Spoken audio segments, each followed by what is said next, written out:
안녕하세요. 저는 대한기독교 여자절제회 신정희 이사입니다. 세계기독교 여자절제회와 대한기독교 여자절제회 연합회 부회장을 맡고 계신 김정주 박사님께서 원래 오늘 발표하실 예정이셨는데 몸이 많이 편찮으신 관계로 제가 대신 발표하게 된 점 너그러운 양해 부탁드립니다. 저는 오늘 기독교 여자절제회 활동과 절제회가 최근 집중하고 있는 태아 알코올 증후군 예방 운동에 대해서 소개하고자 합니다. 먼저 세계기독교 여자절제회에 대해 간단히 소개해드리겠습니다. 절제회는 40여 개국이 활동하고 있는 UN 최초의 NGO 단체 중 하나로서 중독성 있는 술, 담배, 마약 방지 운동, 또 여성 인권에 기여한 공로로 노벨 평화상 후보 공신까지 오르기도 했습니다. 절제회는 미국에서 시작되었고 1883년 미국 최초의 여자대학교 학장인 프란시스 윌라드 여사에 의해 세계 절제회로 발전했습니다. 절제회는 가정과 사회의 건강과 안전을 위협하는 중독성 있는 술과 담배, 마약의 나눔과 유통을 규제하기 위한 법 제정에 힘썼습니다. 당시에는 여성의 참정권이 없었기 때문에 국회의 입법활동 장벽이 매우 높았는데요. 이런 이유로 절제운동은 여성 참정권 운동으로 이어졌고 1893년 뉴질랜드 절제회의 케이트 셰퍼드 여사의 주도로 서명운동을 통해 뉴질랜드 국회에 세계 최초의 여성 참정권을 입법화시켜 여성 권익 향상에도 크게 기여하게 됩니다. 이런 공헌이 인정되어서 뉴질랜드 $10짜리 지폐에는 케이트 셰퍼드 여사의 추상화가 새겨져 있습니다. 우리나라에서는 1923년 영국의 크리스틴 틸링 선교사와 여러 선교사들의 도움으로 절제회가 조직되었습니다. 일제강점기하의 우리나라는 술과 아편 중독, 또 첩을 두는 문화가 심각했기 때문에 절제운동의 필요성을 절실했습니다. 대한기독교 여자절제회는 일본의 불이한 조선 침략에 항의하며 금주 군현 캠페인, 축첩 운동을 활발하게 펼쳤고 조만식 선생님의 물산 장려 운동에도 적극적으로 동참했습니다. 올해 100주년을 맞는 한국절제회 부흥에는 특히 선대 여기옥 회장님이 크게 기여하셨습니다.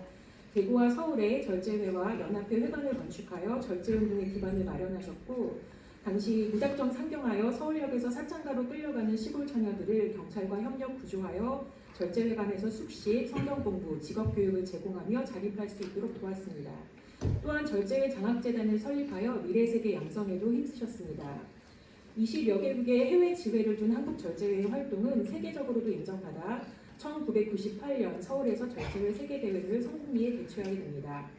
현재 김영주 회장님과 회원들이 뒤를 이어서 지속적인 금주 금연 마약 방지 캠페인, 장학사업을 벌이고 있고 특히 최근에는 예방의 중요성이 강조되는 태아 알코올 증후군 연구에 집중하여 이대 목동병원에 태아 알코올 증후군 연구센터를 설립하고 후원하는 등 연구자 지원, 정책 입안 촉구, 홍보 사업에 전력하고 있습니다.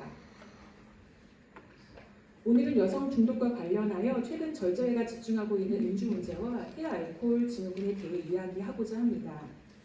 최근 유튜브에서 성행하는 술방 규제 문제가 화제가 되고 있습니다. 반면 퇴근하는 직장인들은 맥주 한 캔의 기쁨을 위해서 콜라캔처럼 맥주캔 묶음을 기쁘게 사들고 가는 모습이 늘 일반적으로 볼 수 있는 모습입니다. 술은 너무나 중독성이 크고 위해한 물질임에도 불구하고 인류 역사상 너무나 쉽게 접근과 나눔이 가능한 음료였습니다. 특히 한국 사회는 사회적으로 술 문화가 너무 뿌리 깊이 자리 잡아 나눔되고 있는 상황입니다. 세계보건기구에서는 술을 1급 발암물질로 규정하며 중독성이 심각한 독성물질로 분류하고 있습니다. 우리는 보통 중독성이 심각한 독성물질로 마약을 쉽게 떠올립니다. 마약은 무의식적인 사고와 범죄의 원인이 되고 중독성으로 인해 개인과 사회에 심각한 문제를 일으킨다는 것을 모두 잘 알고 계실 것입니다. 하지만 한국에서 그저 쉽게 분위기에 따라 마시는 음료수 정도로 생각하는 술이 마약 못지않게 혹은 마약보다 심각한 위험과 중독성을 가지고 있다는 사실을 대중이 심각하게 인지하지 못하고 혹은 안 하고 있는 상황입니다. 적정량의 음주는 괜찮다고 하는 분들이 많으시지만 의사들은 술이 1급 발암물질로서 소량만으로도 입을 통해 온몸을 타고 내려가며 신체의 모든 부위에 큰 손상을 일으킬 수 있다고 합니다. 간에 대한 독성에 대해서는 너무 잘 알고 계시는데요. 간보다 더 치명적인 손상을 입는 부위는 바로 뇌입니다. 술에 의한 손상은 개인에게도 치명적이지만 유전자에도 영향을 미치기 때문에 더욱 심각한 문제입니다. 알코올 중독 과정에서 알코올 중독 문제와 장애를 가진 자녀들이 더 많이 나오는 이유도 이 때문입니다. 내가 마신 술로 내 몸의 장기가 망가지고 정신력이 흐려지는 것도 문제이지만 나의 자녀에게까지 심각한 영향을 미친다면 정말 불행한 일일 것입니다. 또한 술은 내성과 중독성을 가지고 있어서 오랫동안 지속적으로 우리의 몸과 정신을 상하게 합니다. 이 슬라이드는 정상적인 뇌 상태와 알코올 중독으로 손상된 18세 청년의 뇌를 보여주고 있습니다. 알코올은 뇌를 손상시켜 이성과 생각, 판단과 결정, 충동을 억제하고 행동을 주관하는 중추의 마비와 손상을 일으켜 학습과 사회생활에 장애를 가져올 뿐만 아니라 폭력과 성범죄 등 자기 스스로 제어할 수 없고 책임질 수 없는 행동으로 타인과 사회에 해를 입히기도 합니다. 세계은행은 각국의 음주와 관련된 통계를 수집하고 현황을 발표하고 있습니다. 이 정보 시스템에 의하면 매년 전 세계에서 280만 명 이상의 음주로 사망하고 전 세계 사망자 20명 중 1명의 직간접적 사망 원인이 술이라고 합니다. 이 그래프는 2017년 우리나라 대학생들의 음주 형태를 심층 조사한 연구인데 2009년과 비교했을 때 전체적으로 고위험 음주의 비율이 높아졌고 특히 여학생들의 고위험 음주 비율이 2배 이상 높아졌다고 합니다. 고위험 음주라는 것은 1회 평균 음주량이 남자는 7잔 이상, 여자는 5잔 이상이면서 주 2회 이상 음주하는 경우를 말합니다. 양과 횟수가 모두 문제가 되는데요. 여기서 한 잔이란 것은 순수 알코올 0.5온스 정도로 병맥주 1병, 소주 1잔 정도입니다. 고위험 음주뿐만 아니라 적은 양의 음주로도 개인의 건강에 심각한 영향을 미칠 수 있다는 사실을 더욱 알려야 할 필요가 있고 더욱이 여성의 경우에 음주에 대해 더욱 경각심을 가져야 합니다. 여성의 음주는 나뿐만 아니라 태아의 건강에 직접적인 영향을 미칠 수 있고 임신의 가능성과 사실이 일치하지 못한 채 음주를 지속할 수 있기 때문입니다. 고대로부터 음주에 의해 특히 태아에게 미치는 알코올의 위험성을 지적하며 음주를 금하는 많은 금언과 경고들이 있었습니다. 그럼에도 불구하고 태아알코올 증후군이 질병으로 인식되어 병명이 붙여진 것은 1970년대에 들어와서입니다. 충분히 인류가 인식하고 있는 위험이 오랜 시간 방관되다시피 감지된 것은 어쩌면 그 위험이 너무 크고 방관위해서가 아닌가 싶기도 합니다. 태아 알코올 증후군은 임신 중인 엄마의 음주로 인해 태아에게 선천적인 장애가 발생하는 질병입니다. 태중이 알코올 영향으로 인해서 인종과 상관없이 특징적인 안면 기형, 발달 장애, 중추신경계 손상 문제가 동시에 발생하는 것이 특징입니다. 피더스 알코올 신드롬이라고 해서 약자로 FAS라 칭하기도 하는데요. 매년 전 세계 63만 명의 신생아에게서 FAS가 발생하고 임신 중 술을 마신 여성 13명 중 1명은 FAS를 가진 자녀를 출산한다는 연구가 있습니다. 심각한 것은 음주량, 음주 횟수에 관계없이 술이 태아의 발달에 굉장히 다양하게 영향을 미친다는 사실입니다. 태아 알코올 증후군으로 진단받기 위해서는 앞서 말씀드린 3가지 증상, 안면 기형, 발달 장애, 중추 신경계 손상을 다 가지고 태어나야 하는데 이 증상의 일부만 가지고 태어나서 진단조차 받지 못하고 필요한 치료와 도움을 받지 못하는 아이들의 숫자가 훨씬 많다고 합니다.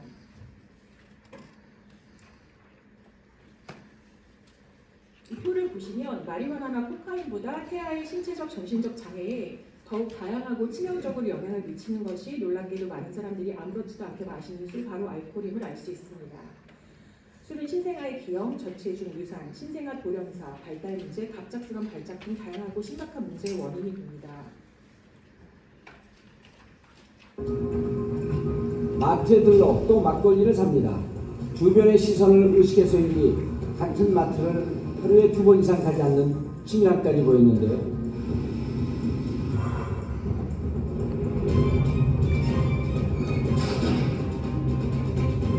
제작진이 지켜보는 하루 동안에는 다양한 종류의 술을 여러 병째 마시고 있는 만삭의 엄마.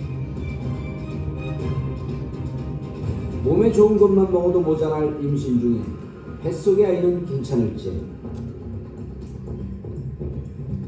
올봄 넷째를 출산할 때도 엄마는 만취한 상태로 병원을 찾았다고 하는데요. 뱃속에 있을 때부터 술과 담배에 무방비 상태로 노출되어 있는 아이들. 지금 보신 영상은 임신한 여성의 음주 실태의 심각성을 파헤친 TV 프로입니다. 술이 중독성이 있기 때문에 문제가 되는 것을 알면서도 이렇게 제어하기가 어렵고 심지어 음주가 자신과 태아에게 어떠한 영향을 미치는지 정확하게 인식하지 못한 상황은 매우 심각한 문제입니다. 태아 알코올 증후군을 가진 아이들의 특징적인 안면 기형 증상을 보여주는 그림인데요. 태아 알코올 증후군을 가진 아이들은 기형적인 특이한 얼굴 모양을 가질 뿐만 아니라 발달 장애로 인해 저체중, 저성장, 작은 뇌를 가지고 태어나는 소두증 등을 보이며 중추신경계 손상으로 과잉 행동, 주의력 결핍, 학습, 지적, 인지장애 등 많은 어려움을 겪습니다. 그리고 자라나면서 2차 장애, 우울증, 자살 충동을 겪을 확률도 높아집니다. 이 사진은 태아 알코올 증후군을 가진 아이들의 대표적인 모습입니다. 이 사진 역시 태아 알코올 증후군을 가지고 자란 이들의 다양한 얼굴 모습을 보여줍니다. 성인이 되면 성장하면서 안면 기형의 형태가 조금 완화되기 때문에 태아 알코올 증후군 판단이 좀 더 어렵다고 합니다. 워싱턴 의과대학은 태아 알코올 증후군 환자의 IQ 점수를 조사했는데요. 심각한 정신지체 수준이 20점부터 평균 점수인 120점까지 보다 광범위하게 태아 알코올 영향이 의심되는 환자의 경우에는 IQ 점수가 49점에서 142점까지 분포되어 있었고 평균 점수는 각각 79점, 90점 정도였습니다. 연구 결과를 보면 평균적으로 낮은 IQ 자체도 문제이지만 IQ가 정상 범위 이상의 환자의 경우 적절한 진단을 받지 않은 이상 신체적, 정신적 장애가 표면에 바로 드러나기까지 필요한 도움을 받기 어렵다는 것이 문제입니다. I always judged people like me. Growing up, I thought a woman who drank while she was pregnant was just about the worst kind of monster there was. Hey, Nat, we have to stay away from the camera, okay? It's just gonna look at you. Natalie, what's it like to be you? I'm 6. Are you ready? I'm ready. Are you ready? Yeah.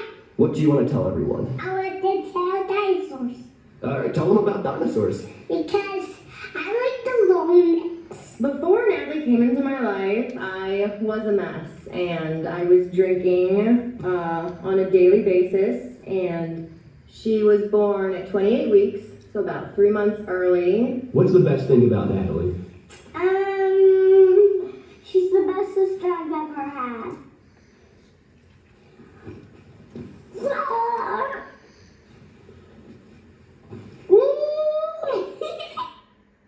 이 영상은 태아 알코올 증후군을 가지고 있는 아이들의 전형적인 행동 양상을 보여주고 있습니다. 태아 알코올 증후군 진단을 내리기 위해서는 가장 중요한 자료가 환자 당사자의 진찰 기록과 산모의 임신 중 음주에 관한 정보입니다. 하지만 출산하고 일정 기간이 지난 시점에서 산모의 음주 여부를 확인하기가 쉽지는 않습니다. 이는 예방적 사전적 관리가 매우 중요하다는 사실을 보여주고 이런 경우 산모의 평소 음주 패턴 또 알코올 중독에 대한 가족력 등도 참고해야 할 것입니다. 태아 알코올 증후군을 가진 환자가 제대로 된 도움과 지원을 받기 위해서는 먼저 정확한 진단이 선행되어야 합니다. 정확한 진단이 있어야 정확한 치료가 가능하고 그들의 이해하기 어려운 행동을 타인에게 설명할 수 있고 또 가족과 사회가 더 현명하게 대처할 수 있습니다. 또한 자녀가 태아 알코올 증후군 진단을 받더라도 자신의 잠재력을 발휘하며 살아갈 수 있도록 개인적 특성에 맞는 직업 계획과 삶의 목표를 세우도록 도울 수 있습니다. 가족의 지원만으로는 한계가 있기 때문에 사회에서도 이들이 지속적인 관리를 받고 적절한 직업을 가지며 사회 공동체에서 안전한 생활이 가능할 수 있도록 도와야 합니다. 태아 알코올 증후군의 경우 여러 번 강조해도 지나치지 않은 것이 바로 예방입니다. 따라서 가임기 여성, 임산부, 또 고위험군 음주군 여성에 대한 예방교육과 관리는 필수적입니다. 또한 의사와 간호사, 교사와 상담사, 사회복지사 등을 대상으로 태아 알코올 증후군과 관련된 전문적인 훈련이 필요합니다. 또한 엄마뿐만 아니라 부모, 일반인을 대상으로 한 공공교육 프로그램을 도입해야 합니다. 또한 태아 알코올 증후군 환자의 삶의 질 향상을 위한 프로그램이 필요합니다.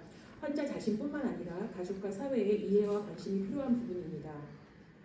또한 의료기관, 특히 산부인과에서는 여성의 음주 경험 및 현재의 음주 수준에 대해 반드시 질문을 해야 하고 여성에게 임신 중 술을 마시지 말아야 하는 이유를 정확하게 알려주어야 합니다.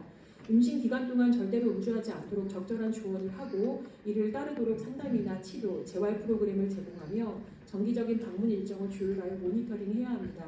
알코올 중독을 상담하는 전문 상담사의 경우에는 내담자가 언제나 임신할 가능성이 있다는 것을 염두에 두도록 교육할 필요가 있습니다.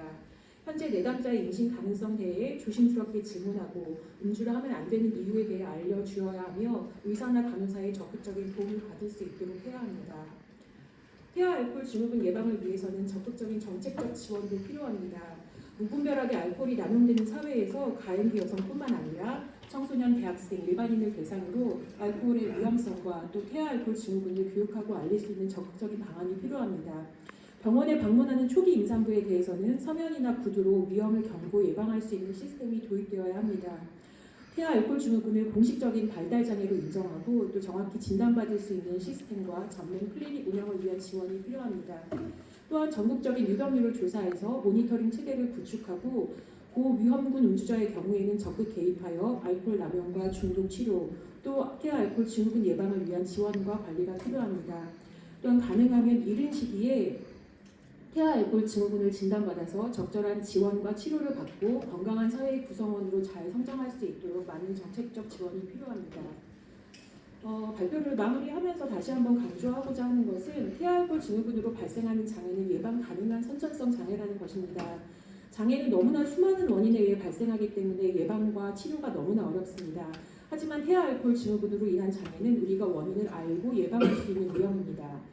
가임기 여성과 예비 부모들이 음주를 하지 않고 사회가 알코올의 위험성, 특히 태아와 미래 세대에 미치는 위험성을 더 정확히 인식하고 대비하는 것은 태어나기 전부터 숨이 끊어질 때까지 장애로 고통받을 한 생명을 보호할 뿐만 아니라 사회와 미래 세대를 지키기 위해 꼭 필요한 일입니다. 너무 쉽게 접근 가능하면서도 개인과 사회에 미치는 위험이 중대한 알코올과 태아 알코올 증후군 문제에 중독 문제를 연구하는 여러 학자분들 또 정책 입안자들의 많은 관심이 필요한 상황입니다. 절제회는 기독교 단체로서 오랜 시간 동안 성경 말씀에 근거해서 신앙과 교육 홍보를 통해 현대 사회에 만연된 중독에서 벗어날 수 있는 보다 근본적인 해결책을 찾기 위해 노력해왔고 앞으로도 의료계, 학계, 또 정책 입안자들과 협력하여 천하보다 귀한 한 생명을 살리는 일에 최선을 다할 계획입니다. 긴 시간 경청해 주셔서 감사합니다.